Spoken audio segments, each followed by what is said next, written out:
ವಿಷಯನೇ ಸರಿಯಾಗಿ ತಿಳ್ಕೊಂಡೆ ಕೇಕ್ ಕಟ್ ಮಾಡಿ ರಾಜಾರೋಷವಾಗಿ ನಾನ್ ಗೆದ್ದೆ ಅಂತ ಬೀಗ್ತಿದ್ದವಳಿಗೆ ನೆಲಕ್ಕೆ ಹಾಕಿ ತುಳಿದಷ್ಟು ಅವಮಾನ ಆಗ್ತಿದೆ. ನಾನ್ ಜೀವನದಲ್ಲಿ ಏನ್ ಬೇಕಾದ್ರೂ ಸಹಿಸ್ಕೋತೀನಿ, ಆದ್ರೆ ಸೋಲು ಅನ್ನೋ ಪದನ ಸಹಿಸಕ್ಕಾಗಲ್ಲ. ಸಾವನ್ನೇ ಗೆದ್ದು ಬಂದಿರೋ ಅವಳಿಗೆ ಶಬಾಷ್ಗಿರಿ ಕೊಡೋದಾದ್ರೆ ಅವಳನ್ನ ಸಾಯಿಸಕ್ಕಾಗದೇ ಇರೋ ನಿಮಗೆ ಯಾವ ಬಹುಮಾನ ಕೊಡ್ಬೇಕು ಹೇಳಿ? ನೀನ್ ಖುಷಿಯಾಗಿರ್ಲಿ ಅಂತ ಸಾಕು.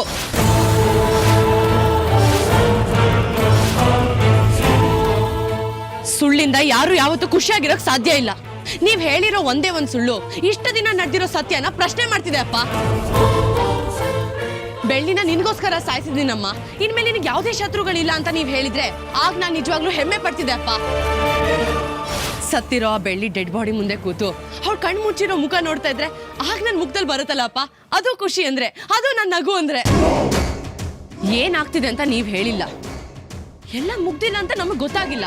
ಈಗ ಎಲ್ರು ಸೇರ್ಕೊಂಡು ಮುಂದೆ ಏನು ಅಂತ ಯೋಚನೆ ಮಾಡೋ ಮಟ್ಟಕ್ಕೆ ತಂದಿಟ್ರಿ. ಬರೋಳ್ ಬಂದ್ಲು, ಆದ್ರೆ ನಮ್ಮೆಲ್ರನ್ನ ಸೇರಿಸಿ ಬೆಂಕಿ ಹಚ್ತಾಳೆ ಅಂತ ಅನ್ಕೊಂಡಿರ್ಲಿಲ್ಲ. ಈ ಅಣ್ಣ ಬೇರೆ ಅವಳ ಹೆಸರಿಗೆ ಆಸ್ತಿ ಬರಿತಾನಂತೆ. ಚುಳುನ ಹೀಗೆ ಬಿಟ್ರೆ ಮಾಯನ್ ಜಾಗನ ಕಿತ್ಕೊಂಡು ನಮ್ಮೆಲ್ರಿಗೂ ಮಣ್ಣು ಮುಕ್ಕಿಸ್ತಾಳೆ. ನೀವ್ ಹೇಳ್ತಿರೋದು ಕರೆಕ್ಟ್ ಆಗಿದೆ. ಅದಕ್ಕೆ ಅವಳು ವಾಪಸ್ ಬಂದಿರೋದೇ ನನ್ನನ್ನ ರೀಪ್ಲೇಸ್ ಮಾಡೋದಕ್ಕೆ. ಇವತ್ ಬೆಸ್ಟ್ ಅಂತ ಅನಿಸ್ಕೊಂಡಿರೋ ನನಗೆ ನಾಳೆ ವೇಸ್ಟ್ ಅಂತ ಅನಿಸ್ಕೊಳ್ಳೋಕೆ ರೆಡಿ ಇಲ್ಲ. ಅವಳನ್ನ ನಾನೇ ನನ್ನ ಕೈಯಾರ ಬಾವಿಗೆ ತಳ್ಳಿದ್ದೀನಿ ಮಗಳೇ, ಆದ್ರೂ ಅವಳು ಸತ್ತಿಲ್ಲ ಅಂದ್ರೆ ನನಗೆ ಅರ್ಥ ಆಗ್ತಾ ಇಲ್ಲ. ಆ ಡಾಕ್ಟ್ರು ಹೋಗಿ ಯಾಕಾದ್ರೂ ಕಾಪಾಡದ್ನ ಅವಳನ್ನ? ಸ್ವಲ್ಪ ಹೊತ್ತು ಬಿಟ್ಬಿಟ್ಟಿದ್ರೆ ಅವಳು ಅಲ್ಲೇ ಸತ್ತೋಗಿರೋಳು.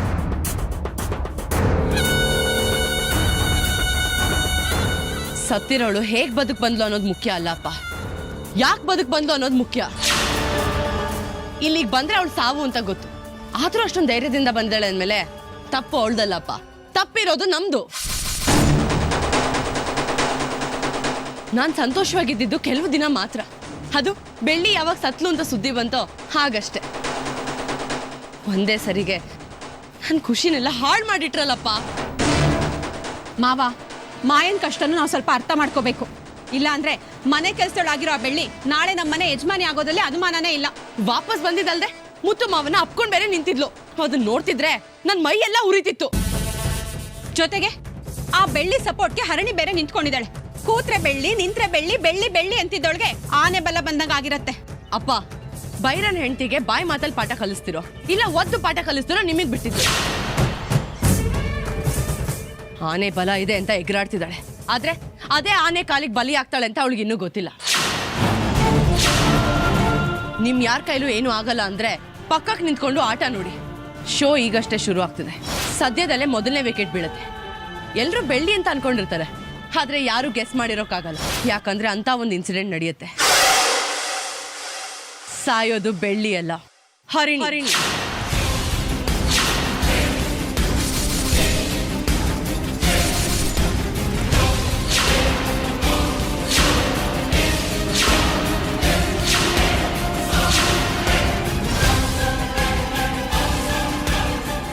ದೇವಸ್ಥಾನಕ್ಕೆ ಹೋಗ್ಬಿಟ್ಟು ಬರ್ತಿದ್ದೀರಾ? ಮುಂದೆ ಏನಾಗತ್ತೆ ಅಂತ ನೀವೇ ನೋಡ್ತೀರಿ.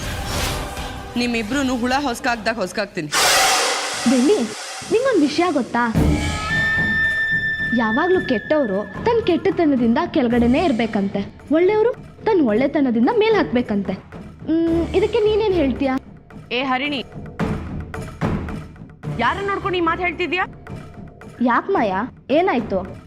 ನಾನು ಬೆಳ್ಳಿಗೆ ಹೇಳ್ತಿದ್ರೆ ನಾನೇನೋ ನಿನಗೆ ಹೇಳ್ತಿದ್ದೀನಿ ಅನ್ನೋ ಥರ ಇಷ್ಟೊಂದು ಕೋಪ ಮಾಡ್ಕೋತಿದ್ಯಲ್ಲ. ಮತ್ತಿನ್ಯಾರಿಗೆ ಹೇಳ್ದೆ? ಮಾಯಾ, ನೀನ್ ಹೆಗಲ್ ಮೇಲೆ ಕುಂಬಳಕಾಯಿ ಅಂತೂ ಇಲ್ಲ, ಮತ್ ಯಾಕೆ ಹಿಂಗ್ ವರ್ತಿಸ್ತಿದ್ಯಾ? ಏನ್ ಗೊತ್ತಾ, ನೀನು ನಮ್ ವಿಷ್ಣು ಸರ್ದು ಸಿನಿಮಾ ನೋಡಿದ್ಯಾ? ಅದ್ರಲ್ಲಿ ಅವ್ರು ಒಂದು ಡೈಲಾಗ್ ಹೇಳ್ತಾರೆ. ಏನ್ ಹೇಳು?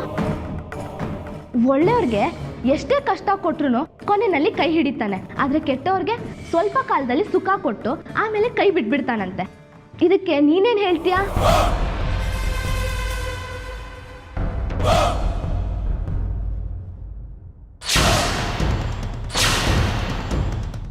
ಅಯ್ಯೋ, ಏನ್ ಮಾಡಕ್ಕಾಗುತ್ತೆ ಮಾಯಾ? ದೇವ್ರು ಯಾರ್ಯಾರಿಗೆ ಏನೇನ್ ಬರ್ದಿರ್ತಾನೋ ಅದೇ ಆಗೋದು, ಏನು ಮಾಡಕ್ಕಾಗಲ್ಲ. ಬೆಳ್ಳಿ, ಬಾ ನಾವು ಹೋಗೋಣ. ಮಾಯಾ, ರೂಮಲ್ಲಿ ಪ್ರಸಾದ ಇಟ್ಟಿರ್ತೀನಿ, ಆಮೇಲೆ ಬಂದು ಮರೀದೆ ತಗೋಬೇಕು, ಆಯ್ತಾ? ಮಗು ಸತ್ತೋದ್ರೂ ಇನ್ನೂ ಕೊಬ್ಬು ಮಾತ್ರ ಇಳಿದಿಲ್ಲ. ಇಳಿಸ್ತೀನಿ ಹರಿಣಿ, ಸದ್ಯದಲ್ಲೇ ಆ ಕೊಬ್ಬನ್ನು ಇಳಿಸ್ತೀನಿ. ಆದಷ್ಟು ಬೇಗ ನಿನ್ನನ್ನು ಮೇಲಕ್ಕೆ ಕಳಿಸ್ತೀನಿ. ನಿನ್ನನ್ನು ಅದು ಯಾರು ಕಾಪಾಡ್ತಾರೆ ಅಂತ ನಾನು ನೋಡ್ತೀನಿ.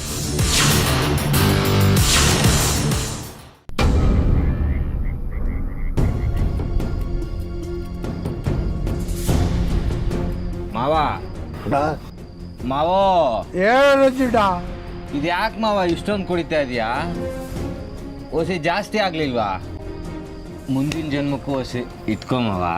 ಏಯ್ ರಜುಡ, ನಾನು ಜನ್ಮ ಕೊಟ್ಟು ಮಗಳೇ ನನಗೆ ಬಾಯಿಗೆ ಬಂದಾಗ ಬೈದ ಮೇಲೆ ಇದು ಜಾಸ್ತಿ ಆದ್ರೇನು ಕಮ್ಮಿ ಆದ್ರೇನು ಅದನ್ನೆಲ್ಲ ಮಗ ತನಕ ಸುಮ್ಮನೆ ಕುಡಿತಾನೆ ಇರ್ತೀನಿ ಕಣೋ.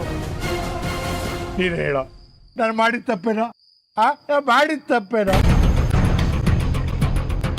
ನನ್ನ ಮಗಳು ಯಾವಾಗಲೂ ಸಂತೋಷವಾಗಿರ್ಬೇಕು, ನಗ್ನಗ್ತಾ ಇರಬೇಕು ಅಂತ ನಾನು ಬೆಳ್ಳಿ ಸತ್ತೋದ್ಲು ಅಂತ ಎಲ್ಲ ವ್ಯವಸ್ಥೆನೂ ಮಾಡಿದೆ, ಎಲ್ಲರೂ ನಂಬುವಂಗೂ ಮಾಡಿದೆ. ಆದರೆ ಕೊನೆಗೆ ಏನಾಯ್ತು?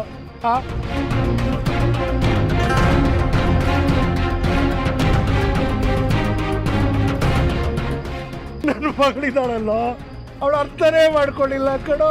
ಎಲ್ಲರ ಎದುರುಗಡೆ ಅವಮಾನ ಮಾಡ್ತಾಳೆ.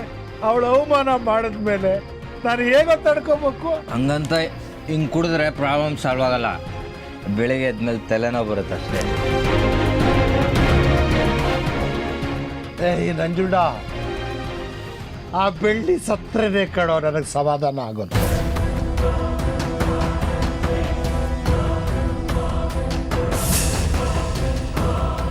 ಆ ಬೆಳ್ಳಿ ಸತ್ರೇನೆ ಕಣೋ ನನ್ನ ಮಗಳ ಕುತ್ತಿಗೆಗೆ ತಾಳಿ ಬೀಳೋದು. ನೀನು ಆ ಬೆಳ್ಳಿನ ಸಾಯಿಸ್ಬೇಕು. ಅದಕ್ಕೆ ನೀನು ಆಸ್ತಿ ದುಡ್ಡು ಏನ್ ಬೇಕಾದ್ರೂ ಕೇಳೋ, ನಾನು ಕೊಡಕ್ ಸಿದ್ಧ ಕಣ. ಈಗ ನಾವೇನಾದರೂ ಬೆಳ್ಳಿಗೆ ಏನಾದರೂ ಮಾಡಿದ್ರೆ ಊರಲ್ಲಿರೋ ಜನ ಆಳೆಗೊಂದು ಕಲ್ಲು ಅಂತ ಎಲ್ಲರೂ ಚೆನ್ನಾಗಿ ಆಶೀರ್ವಾದ ಮಾಡ್ತಾರೆ. ಲೇ ರಜಿಡ, ಜನಗಳ ಬಗ್ಗೆ ನೀನು ತಲೆ ಕೆಡಿಸ್ಕೋಬೇಡ ಕಣೋ. ಪೊಲೀಸು, ಕೋರ್ಟು, ಕೇಸು ಏನೇ ಬರ್ರಿ ನಾನಿದ್ದೀನಿ ಕಣ, ನಾನು ನೋಡ್ಕೋತೀನಿ. ಆ ಬೆಳ್ಳಿನ ನೀನು ಸಾಯಿಸ್ತೀನಿ ಅಂತ ಭಾಷೆ ಕೊಡೋ. ಏಯ್ ಭಾಷೆ ಕೊಡೋ. ಮಾವ, ಬೆಳ್ಳಿ ಜೀವ ತೆಗಿ ಅಂತ ಇಷ್ಟೊಂದು ಹೇಳ್ತಿದ್ಯಲ್ಲ, ಅದಕ್ಕಿಂತ ಒಂದು ದೊಡ್ಡ ವಿಷಯ ಇದೆಯಾ ಅಂತ ನಿನ್ಗೇನಾದರೂ ಗೊತ್ತಾ? ಗೊತ್ತಾ? ಲೇ ದಡ್ಡ, ಬೆಳ್ಳಿಗಿಂತ ದೊಡ್ಡ ವಿಷಯ ಇರೋಕ್ಕೆ ಚಾನ್ಸೇ ಇಲ್ಲ ಕಣ. ಏಯ್ ಕುಡಿದ್ಬಿಟ್ಟು ಏನೇನೋ ಮಾತಾಡ್ತೀವಿಲ್ಲ. ಬೆಳ್ಳಿ ಒಂದು ಚಿಕ್ಕ ಕಲ್ಲು, ಅದಕ್ಕಿಂತ ಒಂದು ದೊಡ್ಡ ಬಂಡೆ ಇದೆ. ಅದೇನಾದ್ರು ಬಿತ್ತು ಅಂದರೆ ನೀನು ಅಪ್ಪಚ್ಚಿ. ಅದೇನಂತ ಹೇಳ್ತೀನಿ ಬಾ. ಎಲ್ಲಿಗೋ ಇಟ್ಕೊಳ್ಳೋ.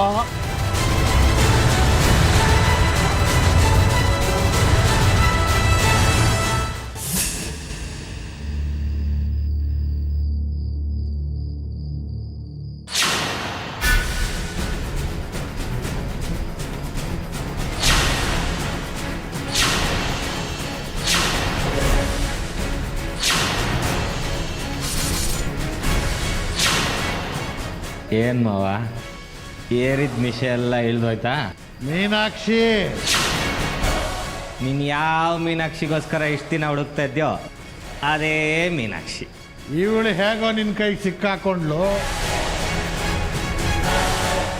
ಇನ್ನೂ ಇವಳ ಜೀವತ್ತು ಬಿಟ್ಟಿದ್ದೀರಲ್ಲೋ. ಏಯ್ ಸಾಯಿಸ್ನು. ಕೂಲ್ ಮಾವ, ಕೂಲ್. ನೀನು ಇಷ್ಟೊಂದು ಎಕ್ಸೈಟ್ ಆಗ್ಬಿಟ್ರೆ ಆಮೇಲೆ ಮೇಲಕ್ಕೆ ಎಕ್ಸೈಟ್ ಆಗ್ಬಿಡ್ತೀಯ. ಕೂಲ್. ಏಯ್ ಇವಳು ಕಲ್ಯಾಣ ಮಂಟಪದಲ್ಲಿ ಬಚಾವಾಗ್ಬಿಟ್ಟಿದ್ಲು, ಈಗ ನಿನ್ನ ಕೈಗೆ ಸಿಕ್ಕಾಕೊಂಡಿದ್ದಾಳೆ. ನೀನು ಹೇಳಿದ್ದು ನಿಜ. ಇವಳು ಬೆಳ್ಳಿಗಿಂತಲೂ ಡೇಂಜರು. ಇವಳೇನಾದರೂ ಬಾಯಿ ಬಿಟ್ರೆ ನಾನು ಮಾತ್ರ ಅಲ್ಲ, ನಿನ್ನ ಕಥೆನೂ ಅಷ್ಟೇ. ಮಾವ, ಅವಳೆಲ್ಲೂ ಓಡೋಗ್ಬಾರ್ದು ಅಂತಾನೆ ಸೇಫಾಗಿ ಕಟ್ಟಾಕಿರೋದು. ಆದರೂ ನೀನು ಬೈರ ಚಿತ್ರತ್ಗೆ ಸಾಯಿಸಬಾರ್ದಿತ್ತು.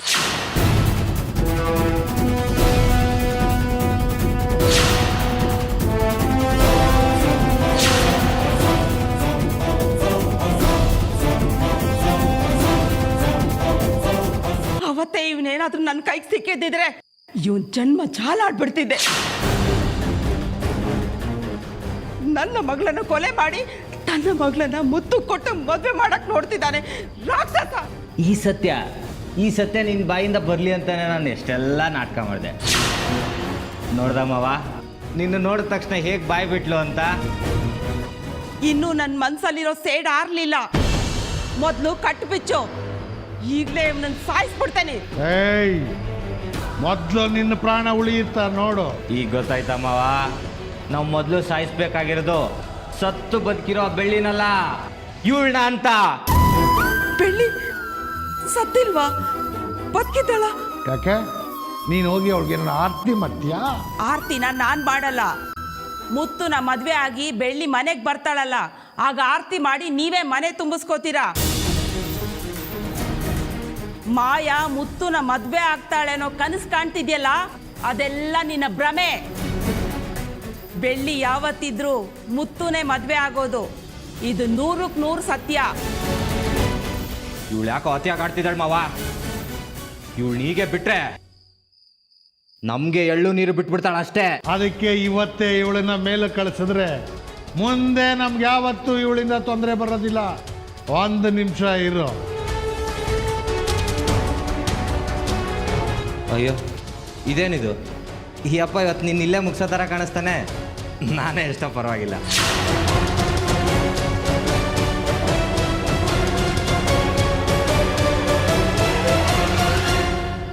ಏಯ್, ನಿನ್ ಕೊನೆ ದಿನ ಇವತ್ತು. ನನ್ನನ್ನೇ ಸಾಯಿಸ್ತೀನಿ.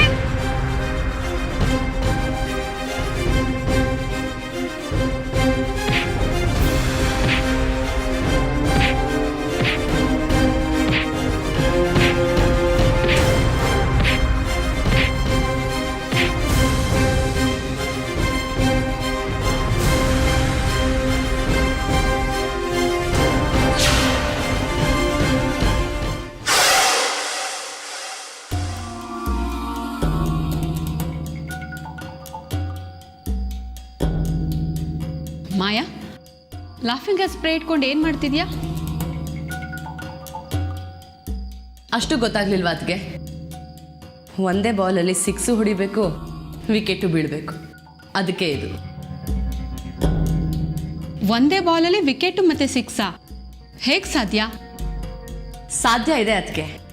ನಾನು ಮಾಡೋ ಬೌಲಿಂಗಿಗೆ ಬೆಳ್ಳಿ ಅನ್ನೋ ವಿಕೆಟ್ ಬೀಳಬೇಕು ಅಂದರೆ ಹರಿಣಿ ಅನ್ನೋಳಿಗೆ 6 ಹೊಡಿಲೇಬೇಕು.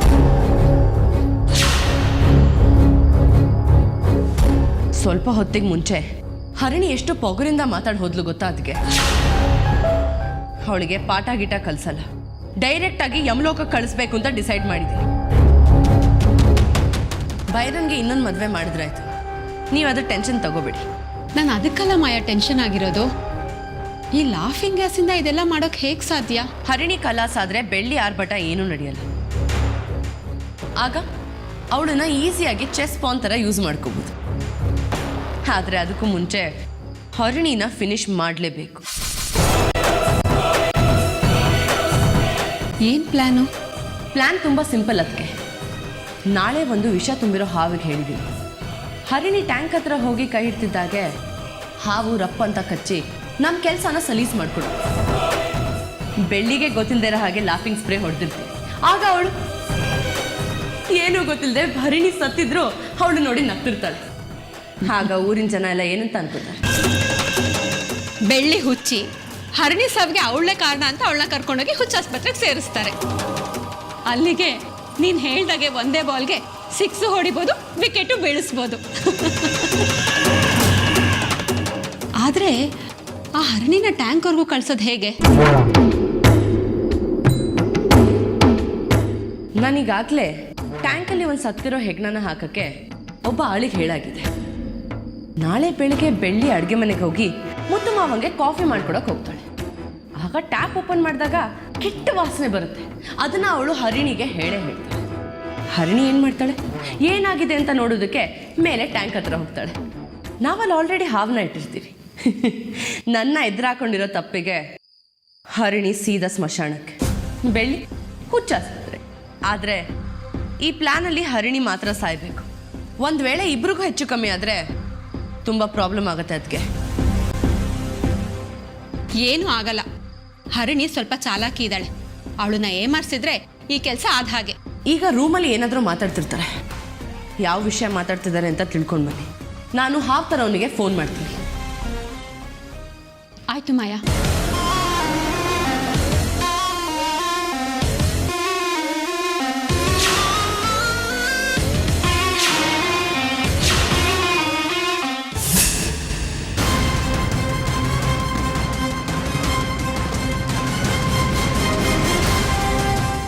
ಅಳಿಯಂದ್ರೆ ಅಳಿಯಂದ್ರೆ ಅಳಿಯಂದ್ರೆ ಅಳಿಯಂದ್ರ ಯಾರು ಇವರು?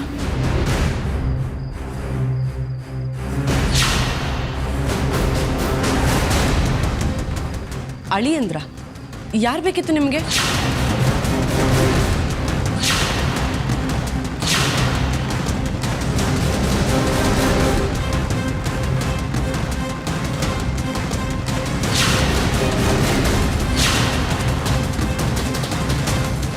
ಮುತ್ತುರಾಜ್ ಅವ್ರು ಬೇಕಾಗಿತ್ತು.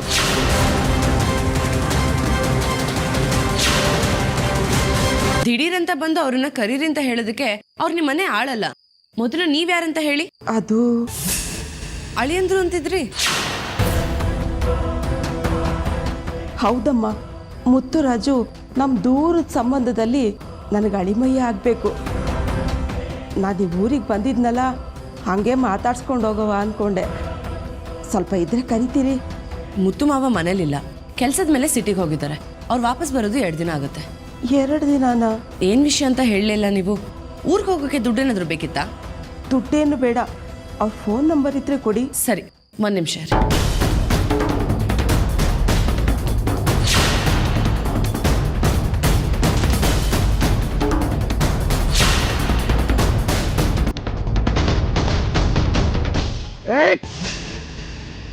ಮಾಯಾ ಮಾಯಾ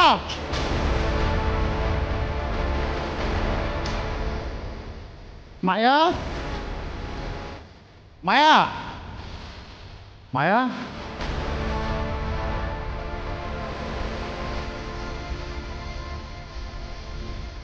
ಮಗಳೇ,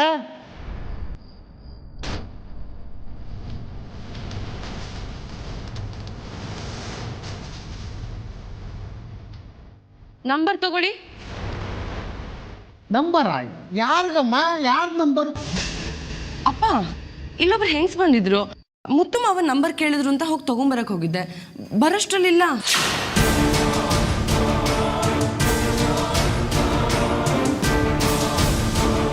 ಹೆಂಗ್ಸ? ಅವಳು ನೋಡಕ್ಕೆ ಹೆಂಗಿದ್ಲು? ಕೈಯಲ್ಲಿ ಒಂದು ಬ್ಯಾಗ್ ಇತ್ತು, ತಲೆ ಮೇಲೆ ಸರಗು ಹೊತ್ಕೊಂಡಿದ್ರು. ಸ್ವಲ್ಪ ವಯಸ್ಸಾಗಿತ್ತಪ್ಪ. ಯಾಕೆ?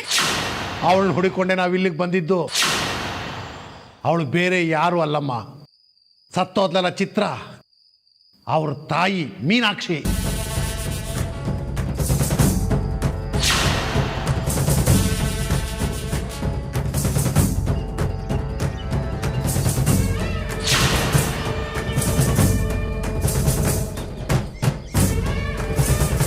ಅವಳು ಅಲ್ಲಿಂದ ತಪ್ಪಿಸ್ಕೊಂಡು ಓಡ್ ಬಂದ್ಲು. ಇಲ್ಲಿಗೆ ಹೋಗಿರ್ತಾಳೆ ಅಂತ ನಾವು ಅವಳನ್ನು ಫಾಲೋ ಮಾಡ್ಕೊಂಡು ಬಂದ್ವಿ. ಕೈ ಸಿಕ್ದವಳನ್ನ ನಾನು ಸರಿಯಾಗಿ ಗುರ್ತಿಡಿಯೋಕೆ ಆಗ್ಲಿಲ್ವಲ್ಲ.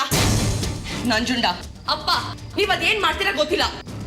ಮೀನಾಕ್ಷಿ ಡೆಡ್ ಬಾಡಿ ನನ್ನ ಕಣ್ ಮುಂದೆ ಇರಬೇಕು. ಎಲ್ಲ ಸರಿ ಹೋಯ್ತು, ಎಲ್ಲ ಮುಗೀತು ಅನ್ಕೊಳ್ಳೋಷ್ಟ್ರಲ್ಲಿ ಎಲ್ಲ ಮತ್ತೆ ಮೊದಲಿಂದ ಶುರು ಆಗ್ತಿದೆ. ನನಗೆ ಗೊತ್ತಿಲ್ಲ ಅಪ್ಪ. ಹೋಗಿ ಅವಳನ್ನ ಹುಡ್ಕೊಂಡು ತುಂಡ ಕತ್ತರಿಸಿ ತಗೊಂಡ್ ಬನ್ನಿ. ಅವಳನ್ನ ಮಾತ್ರ ಸುಮ್ಮನೆ ಬಿಡಲ್ಲ ಮಾಯಾ. ಬಂದ್ರೆ ಅವಳು ಹೆಣ್ಣು ಜೊತೆನೆ ಬರ್ತೀವಿ. ನಡೀರಿ ಮಾವ. ಬರೋ. ಈ ಟೆನ್ಷನ್ ಅಲ್ಲಿ ನಾಳೆ ಆಗ್ಬೇಕಾಗಿರೋ ಕೆಲಸನ ಮರಿಬಾರ್ದು. ಹರಿಣಿ ಸಾಯೋದನ್ನ ಬೆಳ್ಳಿ ನಗ್ತಾ ನೋಡ್ಲೇಬೇಕು. ಆಮೇಲೆ ಇದು ಕೇಸ್ ಆಗಿ ಕೋರ್ಟ್ ಏನ್ ತೀರ್ಮಾನ ಕೊಡುತ್ತೋ ನನಗೆ ಗೊತ್ತಿಲ್ಲ. ಆದ್ರೆ ಬೆಳ್ಳಿ ಹುಚ್ಚಿ ಪಟ್ಟ ಕೊಡ್ಲೇಬೇಕು ಅಂತ ನಾನ್ ಡಿಸೈಡ್ ಮಾಡಿದ್ದೀನಿ. ಅದನ್ನ ತಪ್ಸೋಕೆ ಯಾರಿಂದಾನೂ ಸಾಧ್ಯ ಇಲ್ಲ.